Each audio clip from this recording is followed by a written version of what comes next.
F'Mater Dei, l-isptar jitbierek mill-Arċisqof Monsinjur Pawlu Cremona.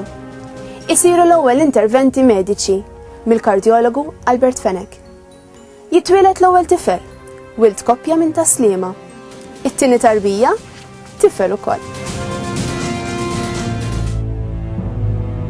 Zarem Barbara, raġel ta' 62 sena jitlef ħajtu traġikament wara li seħħ splużjoni fil-Kamra tan-Nar Santa Katarina fiż-Żurrieq.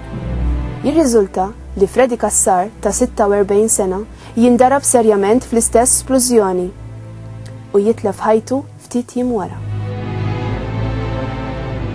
Fl-istess ġimgħa jitlef ħajtu wkoll Anthony Farrugia, kawża ta' ħruq estensiv f'ġismu wara splużjoni fil-Kamra tan-Nar San Michel f'Ħallija.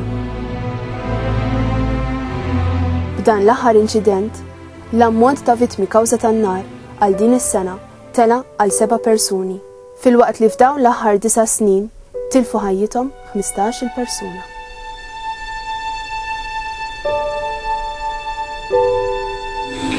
Plejers kbar Taljani u Ingliżi jaslu Malta għall-logħba ta' ħbiberija fosthom Paul Gascoigne, Franco Baresi, Schillaci, Signori, Tacconi, Lee Sharp u l-kantant ta' Simply Red Mike Hucknall. Laqna l-logħba! It-Taljani żgur ħajribkum. Xarabank iħejji kompetizzjoni biex żewġ plejers jilagħbu magħhom. Tħobb tilgħab il-futbol? Iżżomm mat-Taljani jew mal-Ingliżi?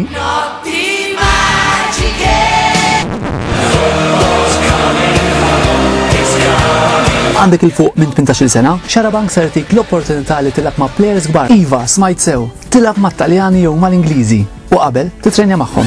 Issa spiċċaw jilagħbu ma' dawn il-plejers tlieta: Sean, Nigel u Charlo. Italy! Ħerġin il-plejers, ftit qed narawhom ħerġin hawnhekk ta'ali.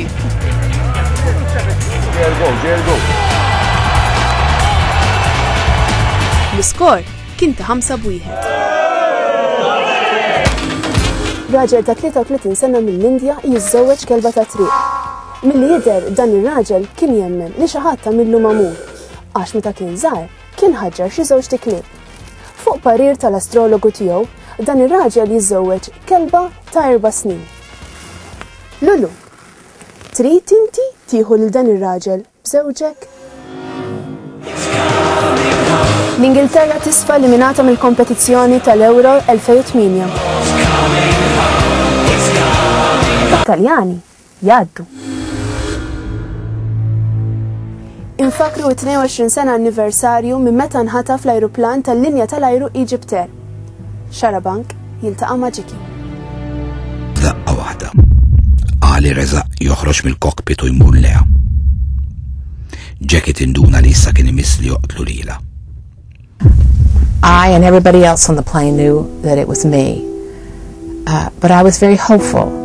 I thought maybe negotiations haven't failed us. And maybe we're going to be okay. And then Mr. Rizek comes out of the cockpit. We're going into the 5th hour, and he comes out of the cockpit.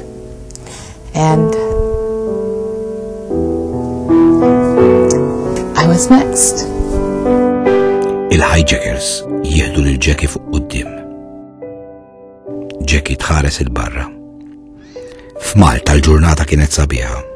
They open up the aircraft door and I look at my world for what I thought was going to be my last time. And it was a pretty day in Malta that day. Ġeki se tinqatel. F'ġurnata sabiħa. Għali Reżaq ipoġġi l-pistola ma' rasa. I was thinking, well, maybe I will hit him. Well, maybe I will hit him. Even though I'm up and it's light outside, maybe I will kick him. And I stood there and I felt the gun go to my head. U jispara. And I felt like my eyes went to the back of my head. I felt like my brain had just exploded. And then I felt myself floating in the air. Għali Reżaq iwaddaba l-isfel. Ġeki tispiċċa wiċċa mat-tarmak. And then I hit something hard. I hit the runway. And I thought that if you get shot in the head, point blank in the head, you just die. Buri ġorasa. Jackie taħseb li mietet. Iżda tistembaħ. So I opened my eyes to see what heaven looked like, and I was still on the runway. And that's when I shut my eyes and I started to play dead. Iżda xorta ma tiċċaqlaqx. Tibda tilaba li kienet mejta.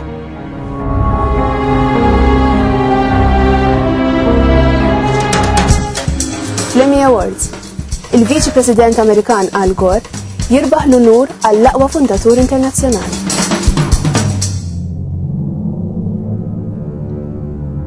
Imut l-attur Ingliż Dick Wilson fl-età ta' 91 sena. Wilson, jew aħjar il-karattru tiegħu Mr. Ripple, kien l-iktar magħruf għar-reklami li kien jagħmel, fejn kien jgħid lin-nies biex ma jafġux it-toilet paper.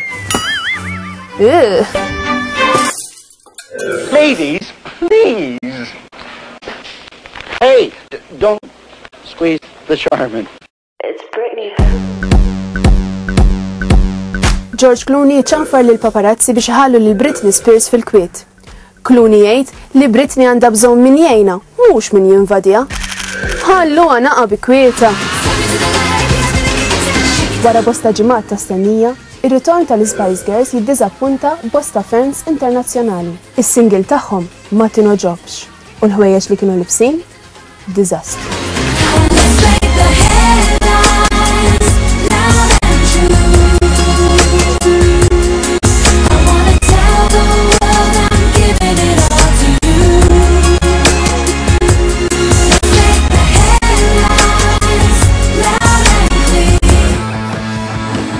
Reġina Elizabetta u l-Prinċep Filip jagħmlu żjara privata ġewwa Malta, felu is-60 sena anniversarju miż-żwieġ tagħhom.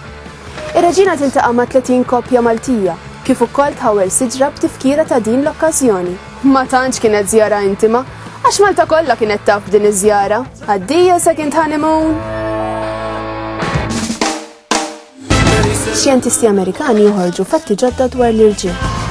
Studji jikkonfermaw li l-irġiel jgħidu l-aktar ħmerijiet meta jaraw bjonda. This